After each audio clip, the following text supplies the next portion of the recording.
ছেলে এবং মেয়ে যখন প্রাপ্তবয়স্ক হয়ে যাবে, ছেলের জন্য যদি একটা দিনদার পরহেজগার মুত্তাকি মাদ্রাসার ছাত্রী যে পর্দা করে পুশিদা করে এমন ছাত্রী যদি, এমন মেয়ে যদি পাওয়া যায়, ওই মেয়ের বাবার অর্থ সম্পদও যদি না থাকে, ও বাজান, তাহলে বিবাহের ক্ষেত্রে লেট করবেন না। কারণ আপনি যদি ওই বিবাহের ক্ষেত্রে লেট করেন, ওই ছেলে আর মেয়ে যত গুনাহ করবে, আপনি যতই হাজি আর গাজী হন না কেন, ওই ছেলে মেয়ে যত গুনাহ করবে, আল্লাহ তাআলা আপনার মৃত্যুর পরেও দুনিয়াতে থাকা অবস্থায়ও তার গুনাহ আপনার আমল নামায় দান করে দিবেন।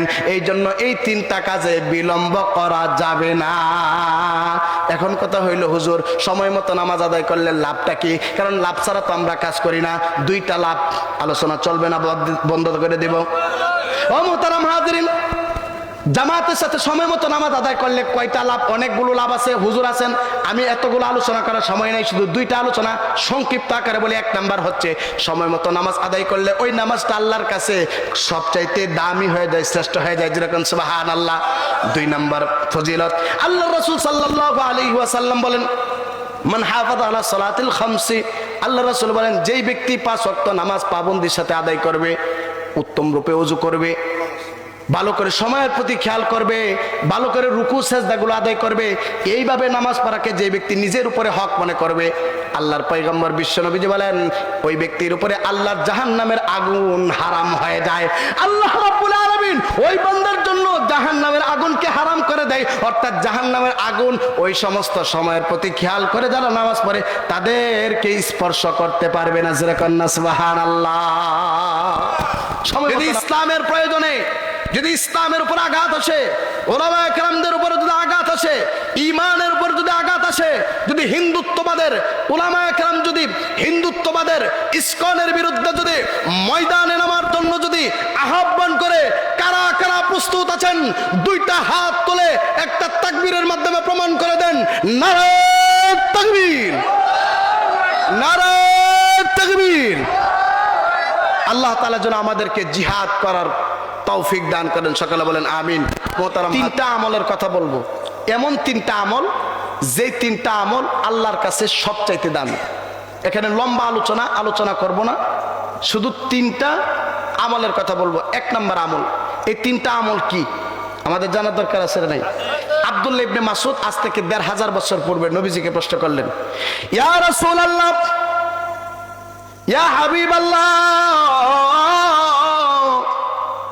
নবীজি আপনার কাছে জানতে চাই, আল্লাহ তাআলার কাছে সবচাইতে প্রিয় আমল কোনটা? যে আমলের চাইতে আর বড় কোনো আমল নাই, যে আমলটাকে আল্লাহ তাআলা সবচাইতে বেশি ভালোবাসেন। সব আমলকে আল্লাহ ভালোবাসেন, তবে সবচাইতে বেশি যে আমলটা, সে আমলটার নাম কি? আইয়ুল আমালি আহাব্বু ইলাল্লাহ। আল্লাহ নবী বলেন, ক্বালা আসসালাতু আলা ওয়াক্তিহা। আল্লাহ নবী বিশ্ব নবীজি আব্দুল্লাহ ইবনে মাসউদকে ডাক দিয়ে বলেন, আরে আব্দুল্লাহ ইবনে মাসউদ, এমন একটা ইবাদতের কথা বলতেছি যে ইবাদতটা আল্লাহর কাছে সবচাইতে দামি, সবচাইতে দামি। বলে যে সমস্ত দামি ইবাদত আছে এইগুলার চাইতেও দামি। বলে এটা হচ্ছে সময় মতো নামাজ আদায় করা। যেটা বলেন কি আদায় করা? এখন বলবেন, হুজুর আমরা তো নামাজই পড়ি না, তাহলে আমাদের সময়ের অসময় কি? তাহলে সময় মতো নামাজ আদায় করা কাদের জন্য? নামাজিদের জন্য, বেনামাজিদের জন্য।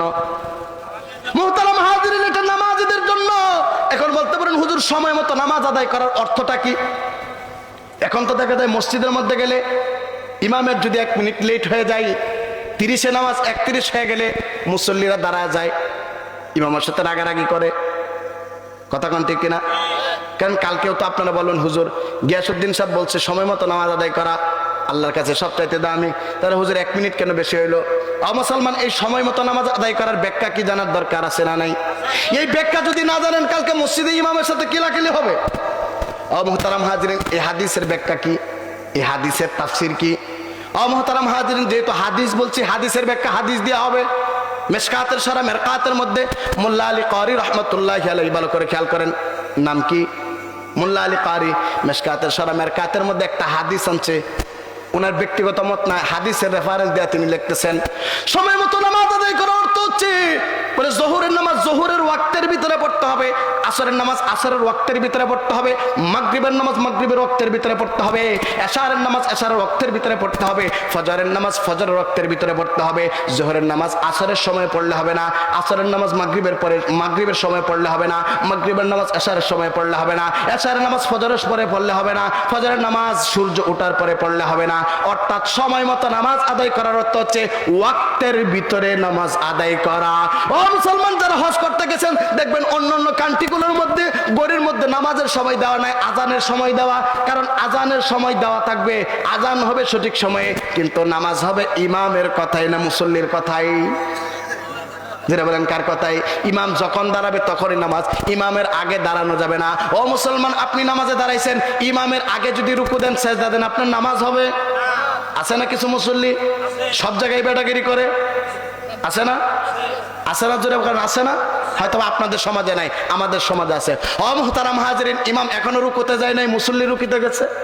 ইমাম রুকু থেকে দাঁড়াইছে, দেখা যায় মুসল্লি সাজদার মধ্যে চলে গেছে, এইভাবে তার নামাজ হবে? যেটা বলেন হবে না। ও মুহতারাম হাজিরিন, ইমামের কথায় ইমাম যখন দাঁড়াবে তখনই নামাজ শুরু হবে। ইমামকে এই কথা বলা যাবে না, ও ইমাম সব নামাজের সময় হয়ে গেছে, ঘড়ির দিকে তাকানো যাবে না। বলে কেন তাকানো যাবে না? আপনি বলেন নামাজের জন্য যতক্ষণ অপেক্ষা করবেন, আল্লাহর পয়গম্বর বলেন একটা মানুষ যতক্ষণ পর্যন্ত নামাজের জন্য অপেক্ষা করে বলে সে আল্লাহর জান্নাতের মেহমান হয়ে যায়। আরো জোরে বলেন না সুবহানাল্লাহ, আরো জোরে বলেন না সুবহানাল্লাহ। এই জন্য মুহতারাম হাজিরিন, আপনি যদি জান্নাতের মেহমান হতে চান অপেক্ষা করবেন। ইমাম দাঁড়াইলে ইমামের সুবিধা অসুবিধা আছে না নাই? ও মুসলমান, আপনি তো অনেক সময় নামাজের পরে আসেন কি আসেন না? তাহলে আপনি যদি নামাজের পরে আসতে পারেন, তাহলে ইমামের 2-4 মিনিট লেট হলে এত ঝামেলা কিসের, এত কথা কিসের, আছে না নাই? এই জন্য মুহতারাম হাজিরিন, কেন বলে সময় মতো নামাজ আদায় করার অর্থ বুঝি না? তাহলে বোঝা গেল আমরা যারা পুরুষ আছি আমাদের একটা সময় আছে, কিন্তু অনেক মহিলা আছে পর্দার আড়াল থেকে ওয়াজ শুনতেছেন। ও আমার পর্দানিশীল মা, আমি আপনাদেরকে একটা বিষয় জানাই দিতে চাই, আজকের মাহফিল থেকে গভীর মনোযোগ দিয়ে শুনবেন। আমরা পুরুষরা মসজিদে গেলে সময় মতো নামাজ আদায় করতে পারি, কিন্তু মহিলারা দেখা যায় কাজের কারণে জোহরের নামাজ পড়ে আসরে, আসরের নামাজ রান্না বান্নার কারণে মাগরিবের ওয়াক্ত হয়ে যায়, তখন পরে মাগরিবের ওয়াক্ত চলে আসে অবস্থায় পড়ে। কথা কোন ঠিক কিনা? মাগরিবের সময় কাজের কারণে ছাগল তুলতে হয়, গরু তুলতে হয়, মুরগি তুলতে হয়, এগুলো তোলার কারণে দেখা যায় মাগরিবের নামাজ এশারের ওয়াক্ত চলে আসে, মাগরিবের নামাজের খবর নাই। মাগরিবের নামাজের পরে যখন এশারে বাচ্চাদেরকে ঘুম পাড়াইতে হয়, এরপরে বিছনা অনেক কিছু কাজ করতে হয়, দেখা যায় এশারের নামাজটা কি হয়ে যায়, আদায় করে না, ফজরের নামাজ হয়ে যায়, দেখা যায় যে সকালবেলা এশারের নামাজ না পড়া ঘুমায় যায়, আছে না নাই? এই জন্য আমি পর্দার আলের মা বলতে চাই, আমরা পুরুষরা সময় মতো নামাজ আদায় করলো, মহিলারা এই দিক থেকে পিছনে। ও মা, আমি আপনাদেরকে একটা হাদিস শোনা যায়, আল্লাহর রাসূল তার স্বীয় জামাতা হযরতে আলীকে বলেন, ইয়া আলিয়ু সালাতুল্লাহ তুআখিরুহা আস-সালাতু ইযা আতাত ওয়াল জানাজাতু ইযা হাদারাত ওয়াল আইয়িমু ইযা ওয়াজাদতা লাহা কুফুয়া। রে আলী, তুমি ভালো করে শোনো, 3টা কাজে কোনো সময় দেরি করবা না। কয়টা কাজে? যেটা বলেন কয়টা কাজ? আগে বলছিলাম 3টা আমল আল্লাহর কাছে কি সবচাইতে দামি, তার মধ্যে 1 নাম্বার কি? সময় মতো নামাজ আদায় করা। এই নামাজের ব্যাখ্যা আমি করতেছি। 3টা কাজে দেরি করা যায় না, 3টা কাজে কি করা যায় না? বিলম্ব করা যায় না, দেরি করা যায় না। এই 3টা কাজ সামনে আসলে যত দ্রুত সম্ভব এই কাজটা আদায় করতে হয়। তার মধ্যে 1 নাম্বার হলো as-salatu idha atat, যখন নামাজের সময় হয়ে যাবে তখন আর নামাজের মধ্যে বিলম্ব করা যাবে না, কাজের কারণে নামাজ বিলম্ব করা যাবে না। নামাজের ওয়াক্ত হয়ে গেছে, মুয়াজ্জিন আজান দিয়ে দিছে, যত তাড়াতাড়ি সম্ভব তৈরি হয়ে গোসল করে ওযু করে নামাজে দাঁড়ায় যাইতে হবে। আপনি যদি মাঠে থাকেন ওই মাঠে দাঁড়ায় যাবেন, আপনি যদি ঘাটে থাকেন ওই ঘাটে দাঁড়ায় যাবেন, আপনি যদি গাড়িতে থাকেন ওই গাড়িতে নামাজ শুরু করে দিবেন। যদি সম্ভব হয় দেখেন যে আমি যদি গাড়িতে আসি, এখন যদি নামতে যাই তাহলে নামাজ কাজা হয়ে যাবে, আপনার নামাজটা ওই গাড়িতে পড়বেন, ট্রেনে পড়বেন, বাসে পড়বেন, প্লেনে পড়বেন, জাহাজে পড়বেন। কথা বলেন ঠিক কিনা? তার মধ্যে 3টা কাজ দেরি করে যায় না। তার মধ্যে 1 নম্বর কি? যেটা বলেন কি? ও মুসলমান, অনেক মুসলমান দেখা যায় আজান হয়ে গেছে, এইবার মুয়াজ্জিন ডাকে, হাইয়া আলাস সালাহ, হাইয়া আলাস সালাহ, আসো নামাজের দিকে, আসো নামাজের দিকে। আমরা যাই চায়ের দোকানে, যে চাটা শেষ করে আসি, চাটা খায় আসি, মুয়াজ্জিন আজান দিতেছে, আমরা বলি যে গরুটারে ধৌত করে আসি। কথা কোন ঠিক কিনা? ও বাজান, আজান যখন হয়ে যাবে, নামাজের সময় যখন হয়ে যাবে, তখন বিলম্ব করা যাবে না, যত দ্রুত সম্ভব কাজ শেষ করে নামাজ পড়তে হবে। এই 3টা কাজে বিলম্ব করা যায় না। তার মধ্যে 1 নাম্বার কি? 2 নাম্বার হলো ওয়াল জানাজাতু ইযা হাদারাত, 2 নাম্বার হচ্ছে যখন জানাজার সময় হয়ে যাবে তখন কি করা যাবে না? বিলম্ব করা যাবে না, অমুক ভাই আসে নাই, তমুক ভাই আসে নাই। অনেক সময় দেখা যায় জানাজার মুহূর্তে অমুক নেতা তমুক নেতা বক্তব্য দিতে দিতে দিতে দিতে ইমাম সাহেব দাঁড়ায় থাকে, ইমাম সাহেব মশার মতো দাঁড়ায় থাকে, ইমাম সাহেবের 2 মিনিট কথা বলার সুযোগ হয় না। এমন কাজ সমাজে আছে না? না, নেতা বক্তব্য দিতে দিতে স্মৃতিচারণ করতে করতে ইমাম সাহেব যে দাঁড়ায় আছে, যার সামনে অনুমতি ছাড়া কথা বলাই জায়েজ নাই, সেখানে দেখা যায় ইমাম সাহেব চুপ, হুজুর আপনি চুপ থাকেন, আপনি কিছুই জানেন না, আমি সব জানি। এই স্মৃতিচারণ করে জান্নাতে পাঠায় দিতে চায়, এমন নেতাও জানাজাতে যায় কি যায় না? আপনারা যদি নেতা থাকেন এই কাজগুলা করেন না, কারণ ওয়াল জানাজা তো ইদা হাদারাত, জানাজা যখন উপস্থিত হয়ে যাবে তখন আর বিলম্ব করা যাবে না। ও মুসলমান, দেখা যায় বাস্তব কথা বলতেছি, দেখবেন, খেয়াল করবেন, একটা মানুষ যখন অসুস্থ হয়, বাবা অসুস্থ, ছেলের খবর নাই, ছেলে চাকরি করে বলে আসতে পারবো না। ও মুসলমান, আত্মীয় অসুস্থ, অথচ একজন মুসলমান যখন অসুস্থ হয় আরেকজন মুসলমানের উপর হক হয়ে যায় তাকে দেখতে যাওয়া। ও মুসলমান, সে অসুস্থ কাতর মাসকে মাস হাসপাতালে চাইতো, একদিন দেখতে যায় না, টাকা খরচ হবে, চাকরি চলে যাবে। কিন্তু মুসলমান যখন মৃত্যুর খবর শুনে তখন বলে, ও ভাই আমার জন্য অপেক্ষা করো, আমি আসতেছি, তারপরে আগামীকালকে জানাজা দিও। এই সমস্ত ব্যক্তিদেরকে বলবে তোমার মতো ব্যক্তির জানাজায় আসার দরকার নাই, এই সমস্ত ব্যক্তির জন্য জানাজার নামাজ দেরি করা যাবে না, যাবে না, যাবে না। কথা বলেন ঠিক না? ও মুসলমান, যখন আসলে তোমার লাভ হইতো, রুগীর লাভ হইতো, তুমি যদি রুগীর সামনে এসে দোয়া করতে, আল্লাহ দোয়া কবুল করতো, রুগীরও ফায়দা তোমারও ফায়দা, তখন তো তুমি আসো নাই। এমন সময় আসছো যার কারণে তুমি যদি লোকটা যদি জান্নাতে হয় জান্নাত থেকে দূরে সরায় রাখছো, বরং লোকটার আযাবের ব্যবস্থা করে দিলা। এই জন্য জানাজার সময় হয়ে গেলে ও বাজার নেতার খেতার জন্য ওসিয়ত করবেন, আমার মৃত্যুর সাথে সাথে যেন আমার জানাজা দেওয়া হয়, এই ওসিয়ত করবেন তো ইনশাআল্লাহ। 3 নাম্বার হচ্ছে ওয়াল আইয়িমু ইযা ওয়াজাদতা লাহা কুফুয়া। আমি সংক্ষিপ্ত আকারে খুব দ্রুতভাবে বলতেছি। 3 নাম্বার হচ্ছে যখন ছেলে এবং মেয়ে যখন প্রাপ্তবয়স্ক হয়ে যাবে, ছেলের জন্য যদি একটা দিনদার ফরহেজগার মুত্তাকি মাদ্রাসার ছাত্রী যে পর্দা করে পশিদা করে এমন ছাত্রী যদি, এমন মেয়ে যদি পাওয়া যায়, ওই মেয়ের বাবার অর্থ সম্পদ যদি না থাকে, ও বাজান, তাহলে বিবাহের ক্ষেত্রে লেট করবেন না। কারণ আপনি যদি ওই বিবাহের ক্ষেত্রে লেট করেন, ওই ছেলে আর মেয়ে যত গুনাহ করবে, আপনি যতই হাজি আর গাজী হন না কেন, ওই ছেলে মেয়ে যত গুনাহ করবে, আল্লাহ তাআলা আপনার মৃত্যুর পরেও দুনিয়াতে থাকা অবস্থায়ও তার গুনাহ আপনার আমল নামায় দান করে দিবেন। এই জন্য এই 3টা কাজে বিলম্ব করা যাবে না। এখন কথা হইল, হুজুর সময় মতো নামাজ আদায় করলে লাভটা কি? কারণ লাভ ছাড়া তো আমরা কাজ করি না। 2টা লাভ, আলোচনা চলবে না, বন্ধ করে দিব। ও মুহতারাম হাজিরিন, জামাতের সাথে সময় মতো নামাজ আদায় করলে কয়টা লাভ? অনেকগুলো লাভ আছে, হুজুর আছেন, আমি এতগুলো আলোচনা করার সময় নাই, শুধু 2টা আলোচনা সংক্ষিপ্ত আকারে বলি। 1 নাম্বার হচ্ছে সময় মতো নামাজ আদায় করলে ওই নামাজটা আল্লাহর কাছে সবচাইতে দামি হয়ে যায়, শ্রেষ্ঠ হয়ে যায়, যেরকম সুবহানাল্লাহ। 2 নাম্বার ফজিলত, আল্লাহ রাসূল সাল্লাল্লাহু আলাইহি ওয়াসাল্লাম বলেন, মান হাফাযা আলা সালাতিল খামসি, আল্লাহ রাসূল বলেন, যেই ব্যক্তি 5 ওয়াক্ত নামাজ পাবন্দির সাথে আদায় করবে, উত্তম রূপে ওযু করবে, ভালো করে সময়ের প্রতি খেয়াল করবে, ভালো করে রুকু সেজদাগুলো আদায় করবে, এইভাবে নামাজ পড়াকে যে ব্যক্তি নিজের উপরে হক মনে করবে, আল্লাহর পয়গম্বর বিশ্বনবীজি বলেন, ওই ব্যক্তির উপরে আল্লাহর জাহান্নামের আগুন হারাম হয়ে যায়। আল্লাহ রাব্বুল আলামিন ওই বান্দার জন্য জাহান্নামের আগুনকে হারাম করে দেয়। অর্থাৎ জাহান্নামের আগুন ওই সমস্ত সময়ের প্রতি খেয়াল করে যারা নামাজ পড়ে তাদেরকে স্পর্শ করতে পারবে না। যেরকম না সুবহানাল্লাহ। সময় মতো নামাজ আদায় করলে কি হবে? জাহান্নামের আগুন হারাম হয়ে যায়। ভালো করে উজু করতে হবে, উত্তম রূপে উজু। এখন আমরা তো দেখা যায় নামাজ পড়ি, উজুর ফরজ কয়টা জানি না। আমরা ইমামের কাছেও জিগাই না, আলেমের কাছেও জিগাই না, আমরা জিগাই, হুজুর ইব্রাহিম আলাইহিস সালাতু ওয়াস সালামের দাদার বউয়ের নাম কি ছিল? হুজুর আপনারা রাখছি টাকা দিয়া, অবসর সময় আপনি কেন মার্কেটে যান, আপনি কেন মাদ্রাসায় পড়াইতে যান, আপনারা রাখছি বেতন দিয়ে আপনি মসজিদে থাকবেন, আপনি কেন ব্যবসা করেন? আছে না নাই? ইমামের অবসর, আরে ভাই আপনার যদি এটা সহ্য না হয় ইমামকে বলেন, হুজুর জোহর থেকে আসর পর্যন্ত আমাদেরকে নামাজ শিখাইতে হবে। ইমাম যদি না করে যে না আমি পারবো না, ওই ইমাম কালকে বিদায় করে দিবে। দেখবেন ইমাম এটা না করবে। এখন ইমামরে কাজে লাগাইবেন না, আবার পরের দিন সমালোচনা করবেন, এটা হইতে পারে না। যদি করেন এটা জুলুম হবে। কার উপর? ইমামের উপর জুলুম। আর জুলুম যারা করবে আল্লাহ তাদের ক্ষমা করবেন না। এই জন্য মুহতারাম হাজিরিন, বলতেছিলাম উত্তম রূপে ওযু করতে হবে। আমরা ওযুর ফরজ জানি না, ওযু করি এইদিকে হাত ভিজে না, এইদিকে কান পর্যন্ত আসে না, আসে না নাই, অথচ এগুলা দৌত করা ফরজ। 1 চুল পরিমাণ যদি ফাঁকা থাকে আপনার ওযু হবে না, ওযু না হইলে আপনার নামাজও হবে না। কথা কোন ঠিক কি না? এরপরে সময়ের প্রতি খেয়াল রাখতে হবে।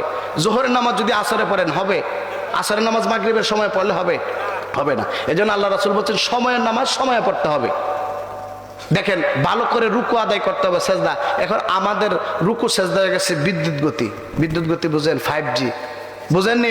বুঝেন রুকু দিতেছে কিন্তু ভালো হয়ে সোজা হয়ে দাঁড়ায় না, আছে না? না, রুকুর থেকে সোজা হয়ে একটু সময় অপেক্ষা করা। যদি কেউ অপেক্ষা না করে তার নামাজই হবে না। দুই সেজদার মাঝখানে বসতে হবে, সোজা হয়ে বসতে হবে, কিছু সময় অপেক্ষা করতে হবে, তারপরে দ্বিতীয় সেজদাতে যাইতে হবে। যদি কেউ না পড়ে তার নামাজ হবে না। এতে সমস্ত উলামায়ে কেরাম একমত। হুজুর আছে, আপনার নামাজই হবে না। অথচ আপনি দেখা যায় ভালো করে সোজা হয়ে দাঁড়ান না। আল্লাহর রাসূলের সামনে এক সাহাবী নামাজ পড়তেছে, আল্লাহ রাসূল বলেন তোমার নামাজ হয় নাই, আবার পড়ো। এভাবে অনেকবার নামাজ পড়াইলেন। পড়ানোর পর সাহাবী বলতেছে ইয়া রাসূলুল্লাহ ক্লান্ত হয়ে গেছি, ইয়া রাসূলুল্লাহ আমি তো নামাজ পড়তে পারি, একটু শিখায় দেন কিভাবে নামাজ পড়বো। তখন আল্লাহ রাসূল বলেন তুমি যখন দাঁড়াইবা তখন সোজা হয়ে দাঁড়াইবা, রুকু থেকে যখন উঠবা কি করবা? সোজা হয়ে দাঁড়াইবা। আবার সেজদাতে যখন যাইবা এক সেজদা করার পরে দুই সেজদার মাঝখানে সিনা টান টান করে বসবা, একটু সময় অপেক্ষা করবা, তারপরে রুকুতে যাইবা। এইভাবে নামাজ আদায় করা যদি আপনি হক মনে করেন, নিজের উপরে আল্লাহর হক মনে করেন, তাইলেই আপনার জন্য জাহান্নামের আগুন হারাম হয়ে যাবে। জোরে কোন সুবহানাল্লাহ। তাহলে এগুলো শিকার দরকার আছে না নেই? ওজোর ফরজ কয়টা? কি কি? হ্যাঁ, আপনি তো মুসলমান। আমি আজকে বলবো না, কালকে ইমামের কাছ থেকে শিখবেন, নিজের সন্তানাদের কাছ থেকে শিখবেন।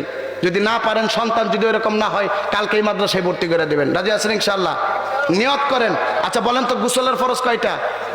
যেটা বলেন কয়টা? যদি বলি কি কি? এখানে সবাই কিন্তু দুই একজন ছাড়া সবার উপরে গোসল ফরজ হয় কি হয় না? আর জোরে বলেন হয় কি হয় না? অথচ আপনি মুসলমান, গোসলের ফরজ কয়টা? সারা জীবন যে গোসল করলেন আর নামাজ পড়লেন, এই নামাজ হবে? ফরজ গোসল যদি কিভাবে করতে এটা না জানেন, আপনার তো গোসল ইমামের কাছে যাবেন না, বাজারের কেন্দ্রীয় জামে মসজিদ ওনার কাছে তো যাবেন না, MBBS ডাক্তার বাদ দিয়ে যাবেন পল্লী চিকিৎসকের কাছে। তারা খারাপ না, তারা প্রয়োজনে আসে।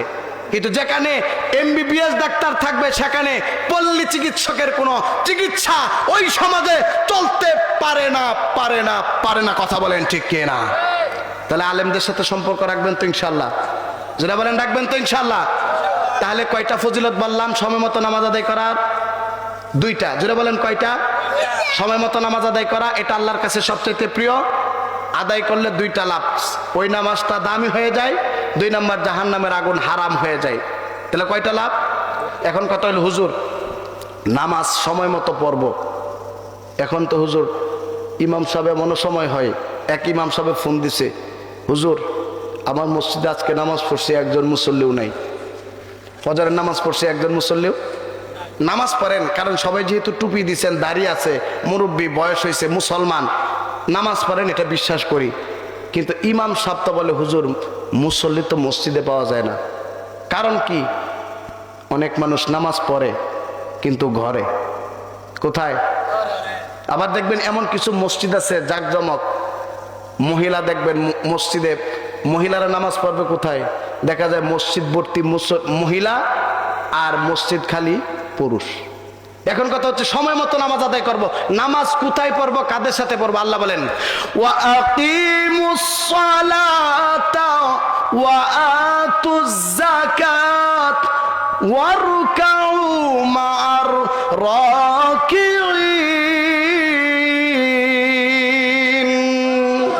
আল্লাহ বলতেছেন ওয়া আকিমুস সালাত ওয়া আতুজ যাকাত, তোমরা রুকু করো, তোমরা নামাজ পড়ো, সালাত কায়েম করো, যাকাত দাও। তবে নামাজ কিভাবে পড়বা? ওয়ারকাউ মা'আর রাকিন, যারা রুকু করে অর্থাৎ রুকুকারীদের সাথে রুকু করো, অর্থাৎ এই আয়াতের তাফসীরে লিখছেন যে অর্থাৎ জামাতের সাথে তোমরা নামাজ আদায় করো। তাহলে আমরা যারা পুরুষ আছি আমরা সময় মতো নামাজ আদায় করব। তবে এই নামাজটা যেন, ফরজ নামাজটা যেন গড় না হয়, গড়ে না হয়ে এই নামাজটা যেন পুরুষের জন্য মসজিদে হয়। আর যারা মহিলাদের নামাজটা যেন মসজিদে না হইয়া ঘরের ভিতরে হয়। যদি বিবাহিত হয় স্বামীর ঘরে, যদি বিবাহিত না হয় বাবার ঘরে। বলে লাভ কি? হুজুর মসজিদে গেলে তো কষ্ট আছে, লাভ কি? লাভ ছাড়া তো কোনো কাজ আমরা করি। হাদিসের মধ্যে আসছে, অনেক লম্বা আলোচনা, কি করব বলবো? বলবো ভাল লাগতেছে? কোরআনের কথা তো ভাই, যেহেতু সময় ব্যয় করছেন আর একটু চলো, কি বলেন? থাকবেন না ভাগবেন? কর্তৃপক্ষ হুজুর শেষ করে দিব,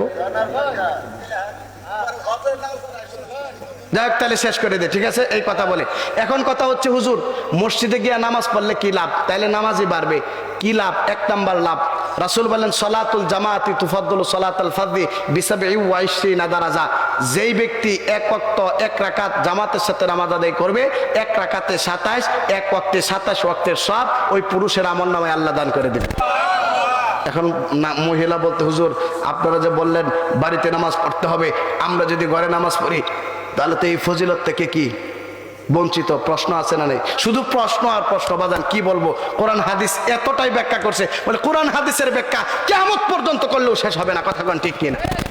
প্রশ্ন আছে না? মহিলাদেরকে বলতেছি, এখন তো দেখা যায়, দেখবেন আমাদের সমাজে হিজবুত তাওহীদ নামক একটা শয়তানি সংগঠন আছে। হিজবুত শয়তান, এটা হিজবুত তাওহীদ হইতে পারে না।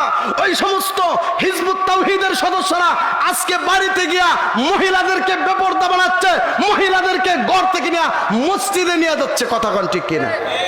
আছে, সমাজে আছে, কাজ করতেছে, ময়মনসিংহ কাজ করতেছে। ওলামায়ে কেরাম হুজুরদেরকে আমি হাত জোর করে বলতেছি, হিজবুত তাওহীদের ব্যাপারে, প্রতি জুমায় ইমানের ব্যাপারে, শিরিকের ব্যাপারে, কুফুরের ব্যাপারে, এখন থেকে কুফুর ইমান, যেগুলা ইমান ঠিক থাকবে, যেগুলো ধ্বংস হবে, এইগুলার আলোচনা যেন প্রতিটা মসজিদে মসজিদে হয়। আপনি নামাজ না পড়লে আপনার ইমান যাবে না, কিন্তু আপনি যদি নামাজকে অস্বীকার করেন, আপনি যদি শিরিক করেন, আপনি যদি কুফরি করেন, আপনার ইমানই থাকবে না। আর ইমান না থাকলে আপনার জান্নাত আপনার জন্য হারাম হয়ে যাবে। এই জন্য মুহতারাম হাজিরিন, ইমানের আলোচনা প্রতি জায়গায় হওয়া উচিত। কথা কোন ঠিক কিনা? তো বলতেছিলাম হুজুর মহিলারা কোথায় নামাজ পড়বে?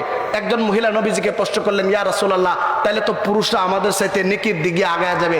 আল্লাহর রাসূল মহিলাদেরকে সান্ত্বনা দেয়, মহিলারা শোনো, তোমরা যদি তোমার ঘরে নামাজ আদায় করো, আবু দাউদ শরীফের হাদিস বলতেছি, আল্লাহর রাসূল বলেন উত্তম মহিলাদের জন্য উত্তম হচ্ছে ঘরে নামাজ আদায় করা, সেটা যদি স্বামীর ঘর হোক অথবা কি পিতার ঘরে। বলে নামাজ আদায় করলে কি লাভ? আল্লাহ বলেন, ও মহিলা, আমি আল্লাহ তোমাদেরকে কতটুকু সম্মান বাড়াইতেছি শোনো। এবার পয়গম্বর জিব্রাইলের মাধ্যমে আল্লাহ তাআলা রাসূলের কাছে যখন জানায় দিলেন, এবার রাসূল মহিলাদেরকে জানায় দেয়। আল্লাহর রাসূল বলেন, ও মহিলারা, তোমরা যদি ঘরের ভিতরে নামাজ আদায় করো, মসজিদে না গিয়া যদি ঘরে পড়ো, তাহলে পুরুষরা দেয় 27 রাকাত, আল্লাহ তোমার আমলনামায় 27 রাকাতের চাইতে বেশি সব তোমার আমলনামায় দান করবে। বলে কত বেশি হবে? আল্লাহু আলাম, এটা আল্লাহই ভালো জানে। এজন্য মহিলাদেরকে বলবো সময় মতো নামাজ আদায় করবেন, আপনারা ঘরে, পুরুষরা মসজিদে। আল্লাহ রাসূল বলেন, যদি বিনা উজরে কেউ বাড়িতে নামাজ পড়ে তার নামাজ হবে না। উজর কি? সাহাবীরা প্রশ্ন করলেন, উজর কি?